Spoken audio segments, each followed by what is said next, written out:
Hello everyone, this is Mrs. Stone again. This is the fourth video in our science blog tutorial series. Up to this point we have done the following. We have learned how to log in to the website. We have learned how to change our password and to update our profile, putting in an avatar, etc.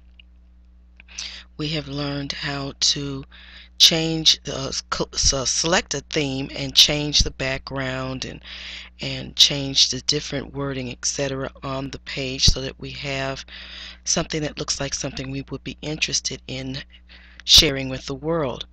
And finally, we have worked on adding widgets to our sideboard. So what we're going to do in this video is actually look at the categories and links and things of that nature on the sideboard and set our categories and whatnot. So we need to open up, make sure we're logged in correctly, open up our drop down and go to the dashboard. When the dashboard opens up, of course you have your information here. If you've put an avatar in, your picture will come up, whatever picture you had come up. If you need to change your password again, you change it here. You are reminded that you belong to two blogs, your personal blog and the class blog. On the left hand side is where we want to work from. What we're going to do is we're going to go to the posts link, and it opens up and shows us all the posts as you will be making posts, and you can add a post, and you can also add categories and tags. We're going to add categories, so click on categories, and basically what a category is they have hierarchy. You can have a category, for instance, physical science. And then under physical science, you could break it out into subcategories like states of matter, or what matter is, or physics itself, force and motion, things of that nature. As opposed to tags, they are just very specific topics that you might want to break your different posts out into to categorize your posts. So when we first set up the page, the one category that was there was called uncategorized, and that was for putting any post that you didn't have in any other, didn't fall under any other category. I changed the name of that to other stuff, and so you would edit it. If you wanted to edit it, you would just click edit, and at the top of the page there, delete what you have and put in your new topic or your new category. So instead of other stuff or uncategorized, I think I want to call this in addition to, which for me means is everything else.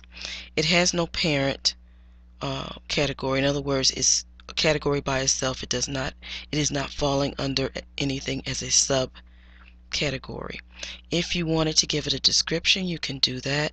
And so I could say anything that doesn't fall under another category.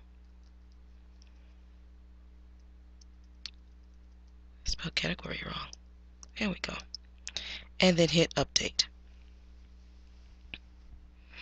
And so it changed the name of it, and it has a description. Now you can actually use any categories you choose. I would like for you though to please set up the following categories. The first one would be science, and it has no parent, and then you can give it a description, any description you want, all things science class related, and you would add that category, and it will add it to your list. And I would also like for you to add one that says science literacy, and it does not have a parent. And this one would be reading, writing, and reflecting on science. And it puts that up there. And if you want to add any other categories of your choosing, you are perfectly welcome to do so, as long as they are class related and as long as they are school appropriate.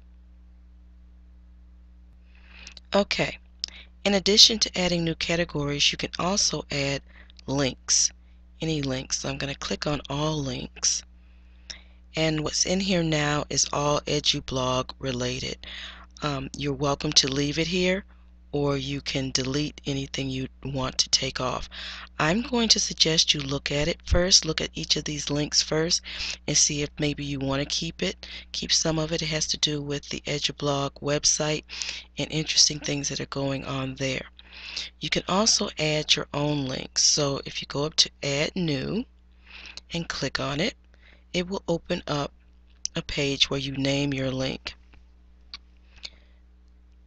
And so, say for instance, I think we looked at a blog of a student at another school, a school in Canada, and his big thing, the thing that he liked, his hobby, was something called longboarding. And so he had all of his links set up under longboarding. So Planet Girl's blog, maybe Planet Girl's thing is jewelry making. And so she would make a link, she would have a link and a web address that goes out to a website that has something to do with jewelry making. I'm just making this particular one up, and she could describe it. This website is all about whatever. You could set it in a category, or you could set it up as what's called a blog roll. What a blog roll is the listing under which all of your links are held. Hit add the link and it will put it in there. Let's go back to the site and see what we got here. Okay, so now I have added a blog roll, and my jewelry making link is under the blog roll. Now for the categories, you're not going to see your categories until you actually write a post. So let me show you what happens when you write a post. Let's go back to our dashboard, and we're going to write a post. I'm going to go to all posts first, and I'm going to show you, this is the one post that the EduBlog webmaster puts in for us, and it was originally under the category uncategorized, but I changed that to the other category. If you want to add a post, you would add a post, and then at the end of the post you would stick it in a category, and then that category would show up. But I'm going to stop here because the next thing we are going to talk about is posting.